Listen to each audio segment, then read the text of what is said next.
Boa noite a todos, mais uma vez. Meu nome é Roberto. Hoje nós vamos falar sobre a influência que o plano espiritual tem em nossa vida, no nosso dia a dia, né?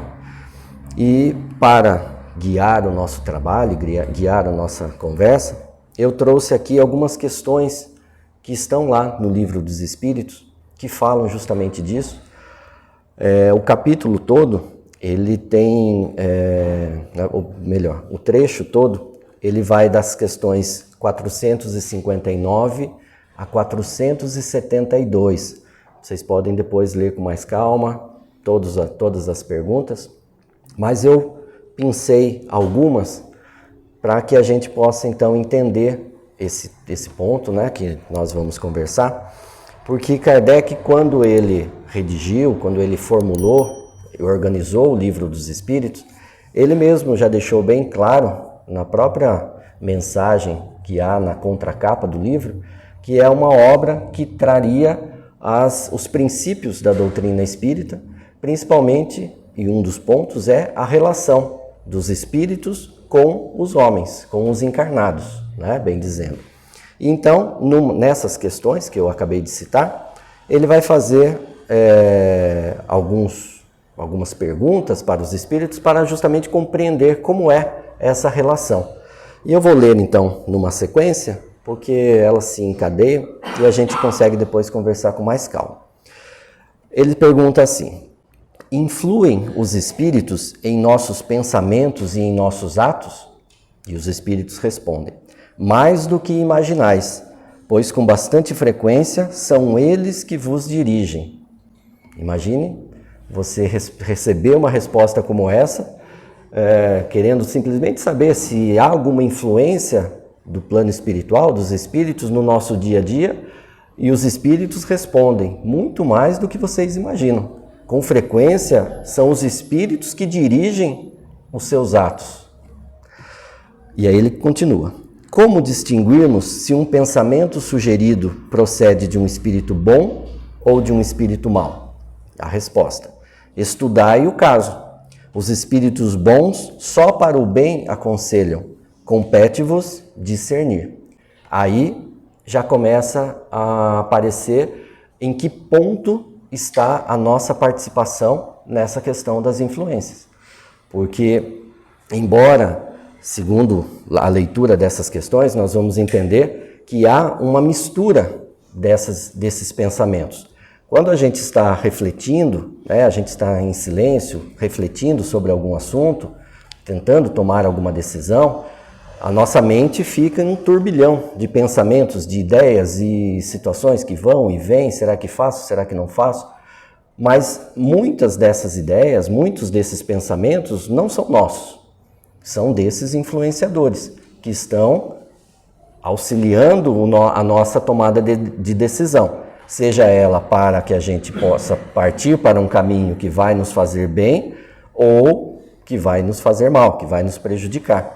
E aí entra então o que eles estão dizendo: compete a nós discernir. Essa é a responsabilidade, porque senão seria fácil colocar a culpa por um ato mal feito na influência de um espírito mau.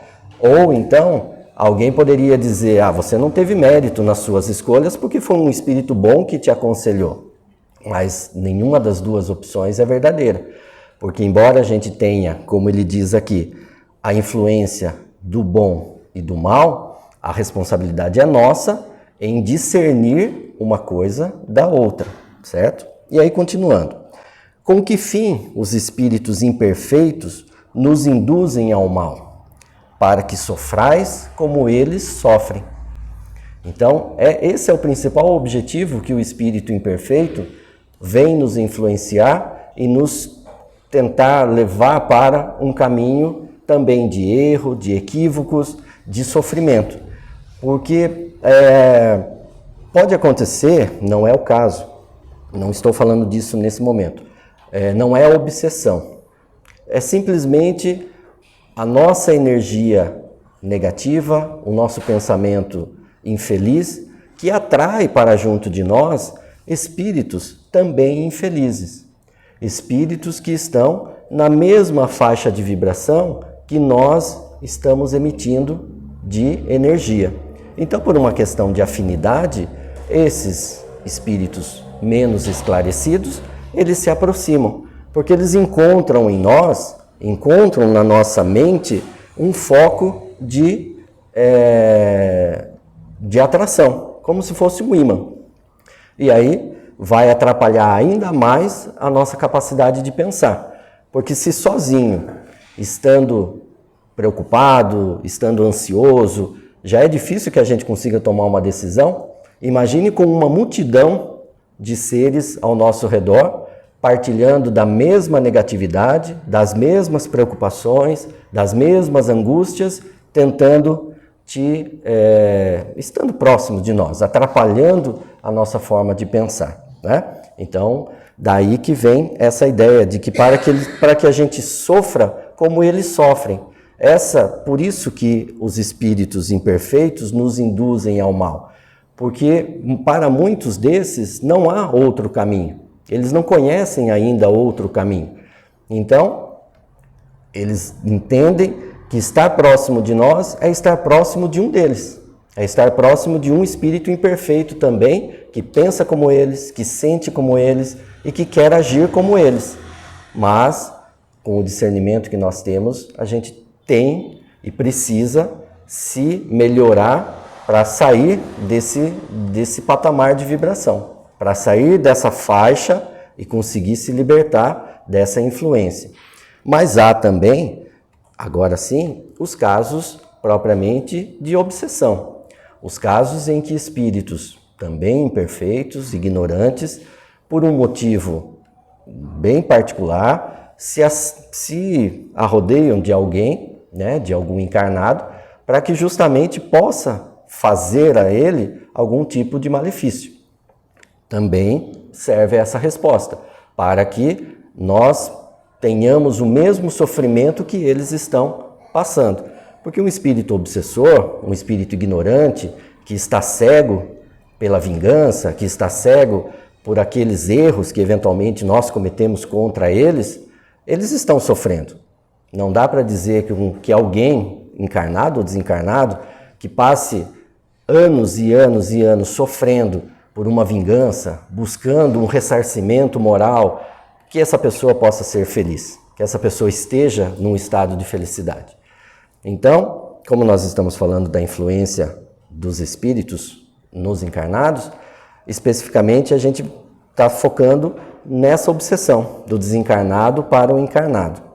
E esses espíritos obsessores, eles estão com essa cegueira, eles estão com o foco de buscar algum tipo de reparação que eles se acham merecedores. Porque nós, até pelo esquecimento que nós temos por misericórdia de Deus, ou esquecimento que nós temos de vidas anteriores, enquanto estamos encarnados, nós não temos noção de quantos males nós já causamos a outras pessoas. Há pessoas que cruzaram os nossos caminhos nessa e em outras encarnações. E muitas dessas pessoas não conseguiram se desvencilhar desse sentimento, desse ressentimento.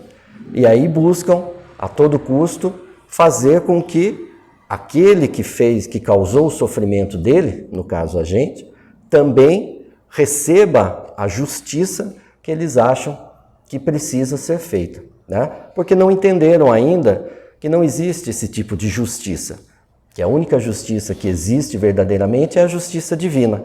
É aquela que permite que a cada encarnação as pessoas recebam como responsabilidade a necessidade de reparar os males que causou. E aí, de encarnação em encarnação, de reparação em reparação, nós vamos avançando.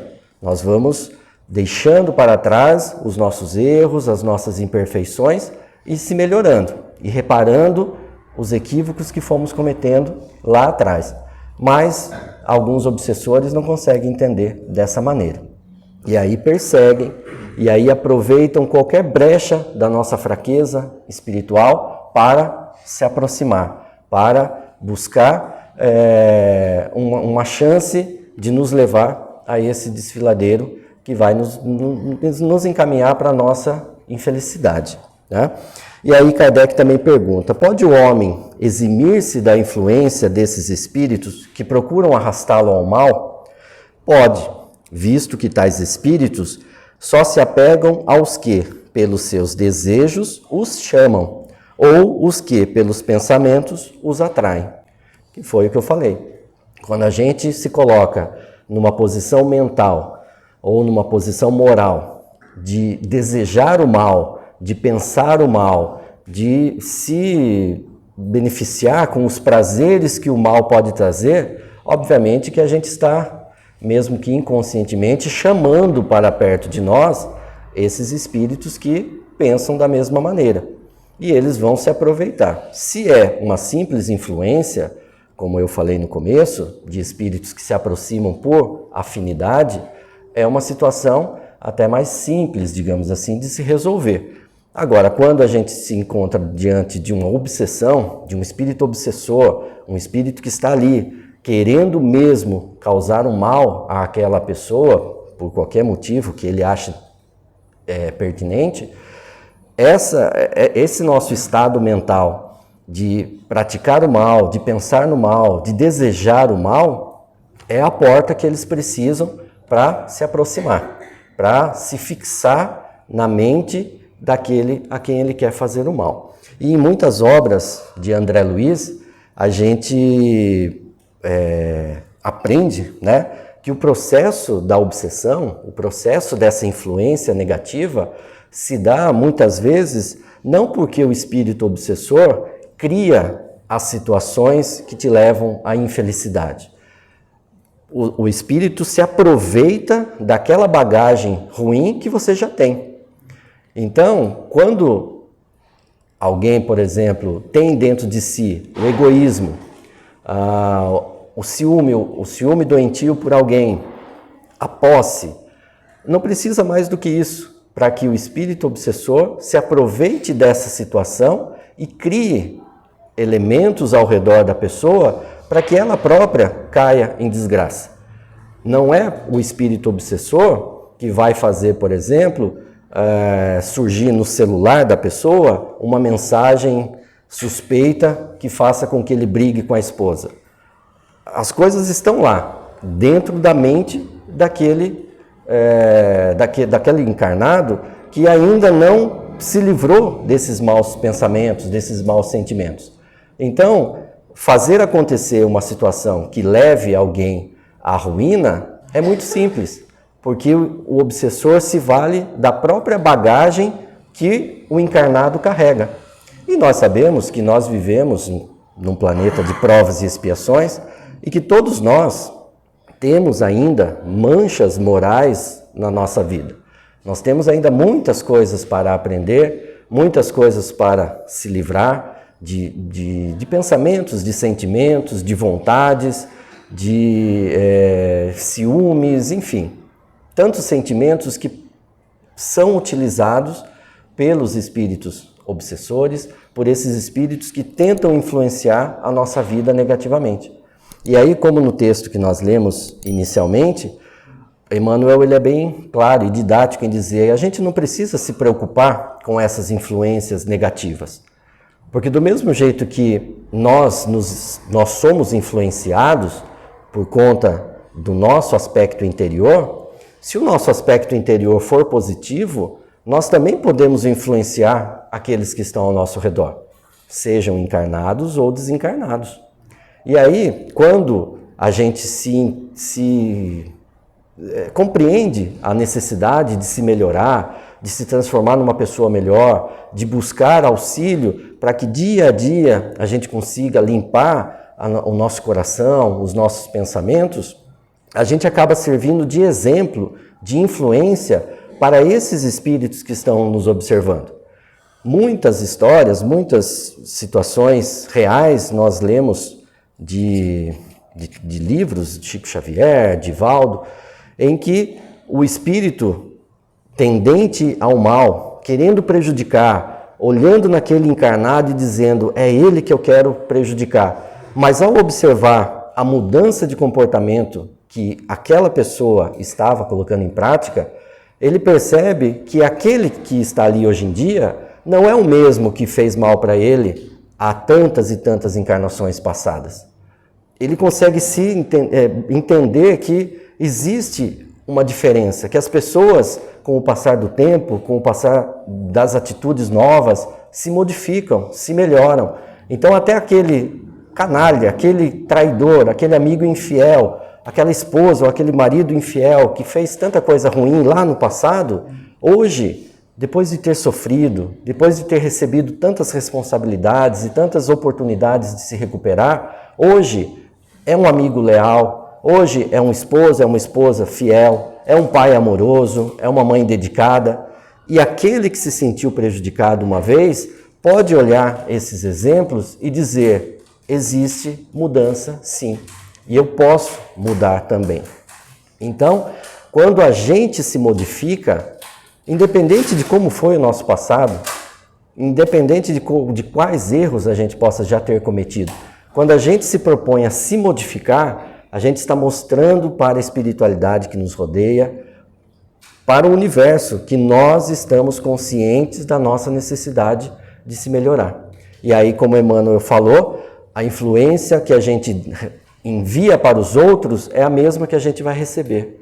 Se a gente influencia para o bem, se a gente demonstra com as nossas atitudes, não com palavras, mas com as nossas atitudes, que de fato a gente se melhorou, a gente consegue receber de volta o apoio e a companhia desses espíritos que também estão nessa mesma frequência, que também querem se melhorar, que também estão arrependidos de tantos e tantos séculos vivendo no sofrimento e que querem sair daquela situação. E aí, como eu falei sobre os infelizes que nós atraímos por uma questão de afinidade, quando a gente se melhora, quando a gente exala otimismo, exala confiança, exala amor ao nosso próximo, também nós estaremos recebendo como visitantes, como amigos do nosso dia a dia, espíritos com esse mesmo pensamento. E aí as coisas fluem na nossa vida. Porque, da mesma maneira, quando a gente tem dificuldade, quando a gente está numa situação em que nosso pensamento está abarrotado de influência negativa, a gente não consegue tomar uma decisão legal, quando, olhando pelo lado contrário, a gente tem ao nosso redor luz, influências positivas, pessoas amorosas que estão junto de nós, é muito mais fácil a gente tomar decisões positivas, a gente tomar decisões acertadas, a gente querer fazer o bem cada vez mais, e isso só faz com que a gente suba os degraus da nossa evolução com mais facilidade. Então, essa é a ideia de trabalharmos o nosso interior para que o nosso exterior possa atrair e emanar coisas boas, né? Emmanuel falou lá no texto, qualquer outro remédio de fora, um passe, por exemplo, ele só é como um medicamento que é prescrito pelo médico, que a gente vai tomar, ok, pode nos auxiliar momentaneamente, mas se não partir de nós uma mudança de hábito, de comportamento, daqui a pouco a gente vai precisar de novo do remédio. Daqui a pouco a gente vai precisar voltar ao médico. E cada vez mais a medicação vai ter que ser mais forte, porque a gente vai estar mais fraco, mais debilitado. Então, é importante que a gente entenda que todo o instrumento externo, como a oração, como o passe, como um conselho de algum amigo, as palestras, elas são de fora para dentro. Mas a mudança que vai fazer, de fato, a transformação da vida da gente é de dentro para fora.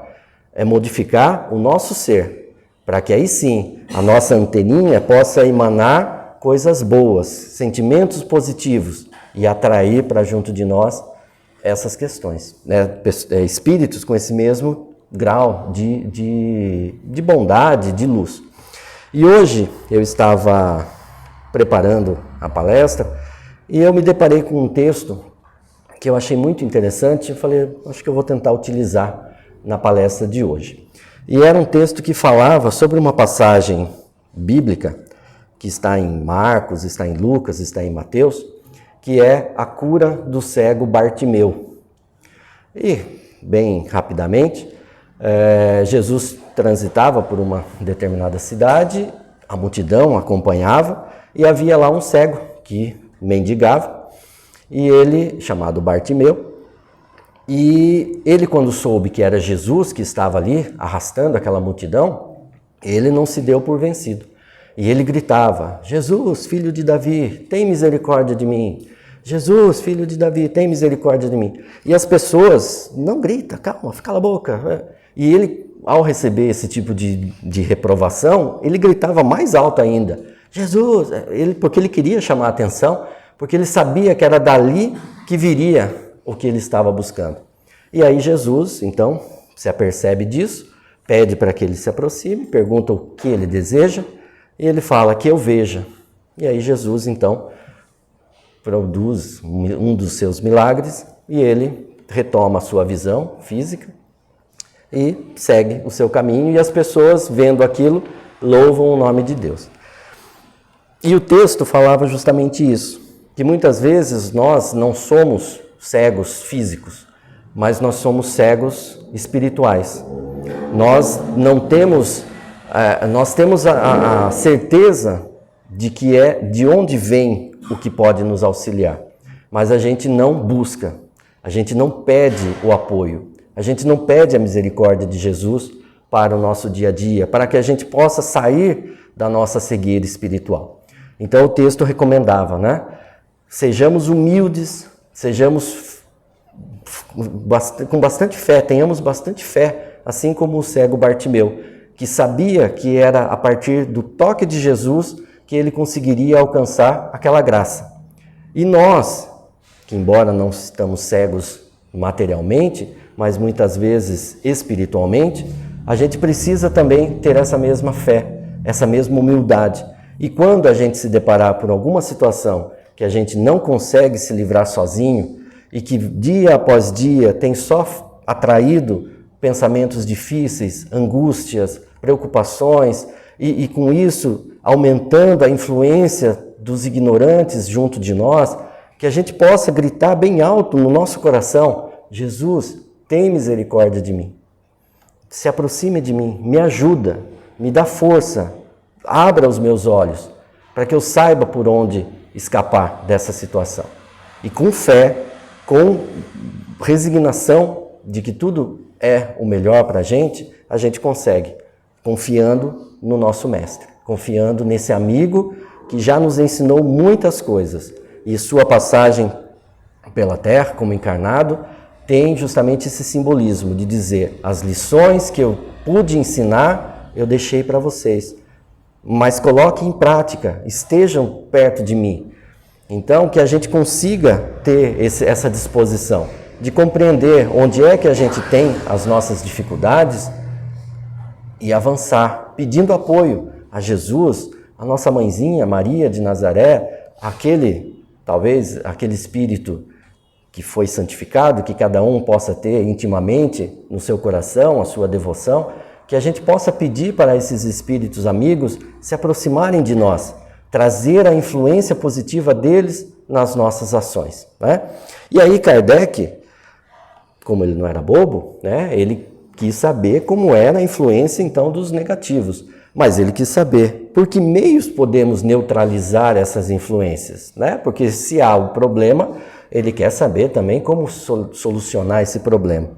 E a espiritualidade responde para ele: praticando o bem e pondo em Deus toda a vossa confiança, repelireis a influência dos espíritos inferiores e aniquilareis o império que desejam ter sobre vós. Guardai-vos de atender às sugestões dos espíritos que vos suscitam maus pensamentos, que sopram a discórdia entre vós e que vos insuflam as paixões más. Então, observando que diante de uma decisão que você precisa tomar, das maiores ou das menores, aquilo que você vai agir não vai resultar numa coisa legal, porque a gente já tem maturidade suficiente para compreender que muitas das nossas atitudes vai magoar alguém, vai prejudicar alguém, vai trazer algum tipo de prejuízo para nós e para alguém que está ao nosso redor. Se a gente perceber que é essa a ideia que surgiu primeiro na nossa cabeça, cai fora. É cilada, Bino. é cilada. É o que ele está dizendo. Guardai-vos de atender a esses pensamentos, a essas influências, né? Desconfiai especialmente dos que vos exaltam o orgulho, pois que esses vos assaltam pelo lado fraco. Porque é o orgulho que pega a maioria de nós. Aquela coisa de, se eu fizer, será que vão elogiar o meu trabalho? É o orgulho que está falando. Se eu doar, será que eu posto no Instagram? É o orgulho que está falando, né? Se alguém me ofender e eu tiver vontade de retrucar, é o orgulho ferido que está falando. E esse orgulho é, como eu disse, é aquele ponto que todos nós temos dentro, que os espíritos vão justamente nele, porque eles não precisam criar nenhum problema. Os problemas já estão dentro de nós. Eles apenas se valem deles para nos derrubar. Então, é o que ele fala. O orgulho é o que te assalta pelo lado mais fraco. Essa é a razão por que Jesus, na oração, vos ensinou a dizer: Senhor, não nos deixeis cair em tentação, mas livrai-nos do mal. Então, do mesmo jeito que é a bagagem ruim que a gente ainda carrega, o elemento utilizado pelos espíritos ignorantes para nos atingir, é a bagagem positiva que a gente constrói em nós, que serve também para que os bons possam se utilizar para que outras pessoas sejam bem influenciadas. E aí a nossa vida flui, os nossos pensamentos caminham em paz, o nosso coração se tranquiliza diante dos problemas, porque ao nosso redor os conselhos que receberemos serão dessa natureza. Tenha confiança em Deus. Isso que está te passando é para o seu bem, é passageiro, não vai te fazer nenhum mal, você sofrer um pouquinho e ser forte. Essas são orientações positivas que a gente recebe quando dentro de nós existe paz, humildade, fé. Ao contrário de quando a gente tem revolta, que aí as orientações são as piores, né? Se vingue, retruque, não confia, chuta o pau da barraca, joga tudo pro alto e sai de casa. São esses conselhos que a gente recebe quando dentro de nós só negatividade é alimentada. Então que a gente consiga compreender isso que Kardec quis nos trazer, de que o mundo ao nosso redor, o mundo espiritual, influi muito na nossa vida, influi muito nas nossas decisões. Mas cabe a nós a decisão, a responsabilidade de dizer, sigo ou não sigo esse conselho, porque o mérito é nosso. Então, compreendendo isso, a gente vai ser um pouco mais cauteloso, não vai dar nenhuma resposta de sopetão, não vai se deixar levar pelo impulso das tomadas de decisões, porque a gente precisa refletir, pedir apoio aos bons espíritos, refletir nos nossos atos, no que a gente vai falar, no que a gente vai sentir. Todo dia pela manhã, fazer a nossa oração, pedir para que o dia que começa seja um dia de paz, um dia abençoado, um dia iluminado e que a gente consiga se aproximar desses espíritos amigos. Esse é o recado que hoje a gente tem para passar, tá bom? Muito obrigado, boa noite.